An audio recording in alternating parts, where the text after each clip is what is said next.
I live with that with Meniere's. Disorientation is nauseating. I would rather have extreme, I know this. Mm. I've been in pain that is associated with me approaching the possibility of death. And I would take that over a Meniere's disorientation event any day of the week.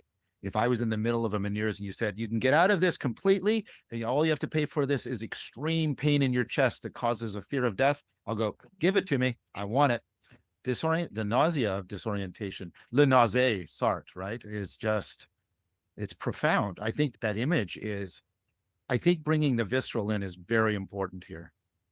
Yeah. It's dreadful. Like the thing that I associate, like that feeling of throwing up, back up 5 minutes. That's the worst moment for me. Yeah. Back up 10 minutes. You're lying in your bed and you feel it. You just know it's coming. Yeah. And part of you is, no, it's fine. I can stave it off.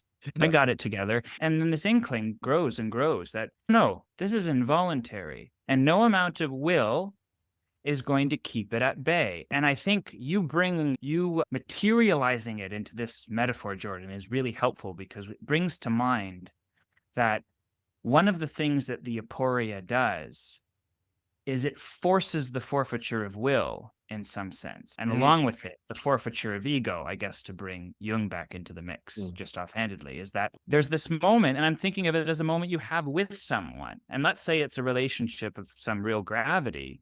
It's like there's a conversation that needs to happen. And I know, and I'm dreading it, and I'm dreading it. And I know that the only way for this relationship to go is on the other side of that conversation. That's the kairos. But timing is everything.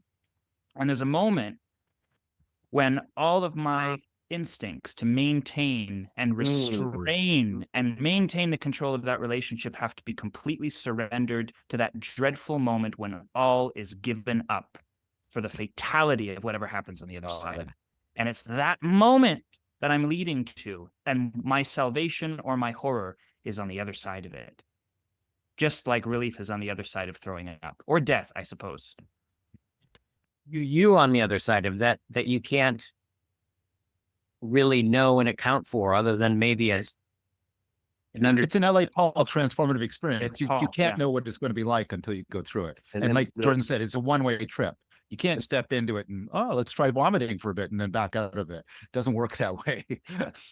And we can tease apart the two yous. And I think Chris called one to the foreground, which is the ego you, which it's precisely the ego you and its need and desire to control the navigation and the kind of cultivate and protect the other deeper you.